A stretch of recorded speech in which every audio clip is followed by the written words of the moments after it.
So after a day like this out in the field, what do you want? You want a kale salad. I'm gonna show you how to do it, and trust me, it's delicious.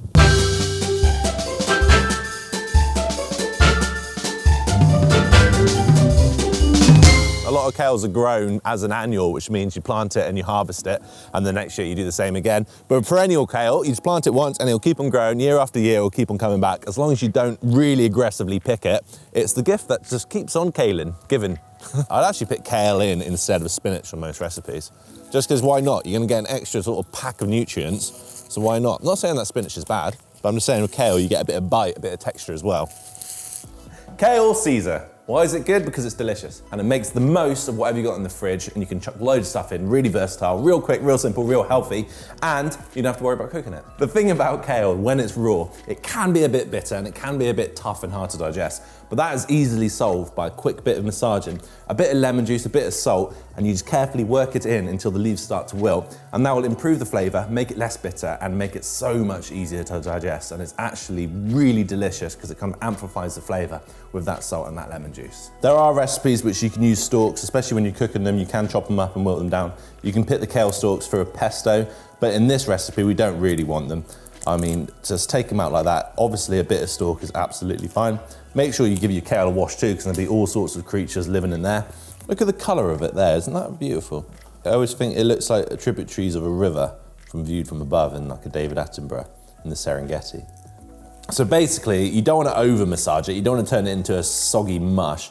You kind of just want to break it down. You can feel it with your fingers when it goes. It kind of goes a bit like slightly wilted, a bit soft, not over the top. You can do big lots, you can do it individually. Just don't be too aggressive. Gentle, gentle, gentle. It's unbelievable the difference salt and lemon makes. A bit of acidity, a bit of that salty tanginess. That is such a great base. Just elevating the flavor of all the ingredients before we combine them is always going to be a winner. Look at that, perfect. It's just slightly wilted. Look at that, and that is perfect. So that's the most important bit. So you can do this. This is your technique of how to eat kale raw and how to chuck it through salads. I'm gonna do a simple Caesar because I love like the creamy tanginess of the cheese. And you can chuck whatever you really want in it. So sort of in the summertime, in more spring, it's sort of asparagus, green beans goes really well with kale in the Caesar salad. But because we're in the depths of winter, some broccoli, some leftover broccoli. We've also got some smoked mackerel. You can obviously leave it out if you don't want to eat smoked mackerel, but I love smoked mackerel. Loads of cheese, some boiled eggs as well, and you can turn it into like a really hearty, nutritious, quick lunch or dinner. It's so good, it's so, the flavor, like the kale actually brings so much to the dish. Not just in texture, but in taste as well. Honestly, if you try this, I don't think you'll ever go back to lettuce. I love this. This is so simple and so delicious.